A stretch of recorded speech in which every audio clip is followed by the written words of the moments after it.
இன்னைக்கு அமீன் குக்ஸ்ல அவல் வச்சு ஒரு சிம்பிளான ஃப்ரைட் ரைஸ் ரெசிபி பண்றது எப்படிங்கறத பார்க்கலாம்.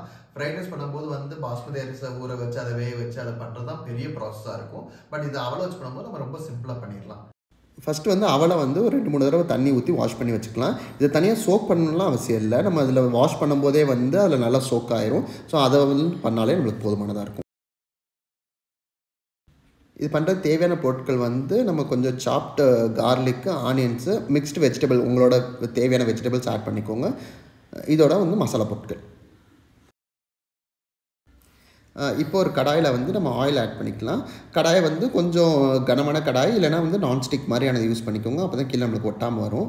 இதில் வந்து ஆயில் சூடான உடனே வந்து நம்ம சாப் பண்ணி வச்சுருக்க கார்லிக்ஸ் ஆட் பண்ணிடலாம். கார்லிக்ஸ் வந்து நல்லா கொஞ்சம் பொன்னிறமாக வதங்குற வரைக்கும் நல்லா வதக்க விட்டுக்குங்க. அப்போ தான் வந்து அந்த கார்லிக்கோட ஸ்மெல் போய் நம்மளுக்கு வந்து நல்லா வந்திருக்கும். இது கார்லிக் வந்து சாட்டே ஆனதுக்கப்புறமா வந்து நம்ம வந்து நல்லா ஃபைனாக சாப் பண்ணி வச்சுருக்க ஆனியன்ஸ் இதில் ஆட் பண்ணிக்கலாம். ஆனியன்ஸுமே வந்து லைட்டாக வந்து அந்த கண்ணாடி பதத்துக்கு வந்தால் போதும், ரொம்ப வந்து வதக்கணும் அப்படின்னு சொல்லிட்டு அவசியம் இல்லை.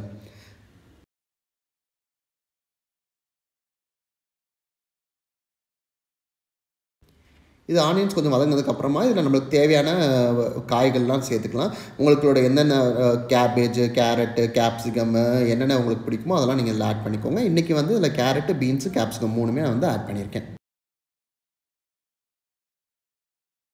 இப்போ காயில் கொஞ்சம் வதங்கினதுக்கப்புறமா இதில் சால்ட்டு, அஜினமோட்டோ, பெப்பர் பவுட்ரு, அதோட வந்து நம்ம கொஞ்சம் வினிகரும் சோயா சாஸும் ஆட் பண்ணிக்கலாம். அது வந்து அந்த ஃப்ரைட் ரைஸ்க்கான ஃப்ளேவர் உங்களுக்கு கொடுக்கும்.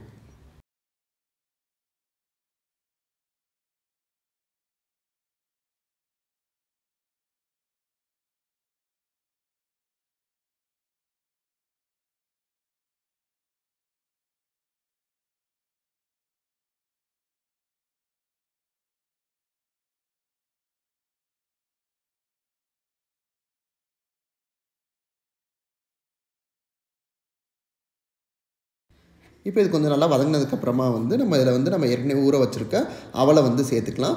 அவலை வந்து கொஞ்சம் கொஞ்சமாக ஆட் பண்ணி கலந்து விட்டுட்டே வாங்க. அப்போ தான் வந்து ஒன்றோட ஒன்று நல்லா மிக்ஸ் ஆகும். கம்ப்ளீட்டாக எல்லாத்தையும் ஆட் பண்ணிவிட்டு அப்புறம் கடைசியாக மிக்ஸ் பண்ணிங்கன்னா வந்து சில இடத்துல வந்து நம்மளோட ஆட் பண்ணிருக்க சாஸஸ்லாம் வந்து மிக்ஸ் ஆகாத மாதிரி இருக்கும். ஸோ கொஞ்சம் கொஞ்சமாக ஆட் பண்ணி நம்ம மிக்ஸ் பண்ணிகிட்டே வந்தோம்னா அதோட ஃப்ளேவர் வந்து எல்லா இடத்துலையும் நல்லா ஸ்ப்ரெட் ஆகிருக்கும்.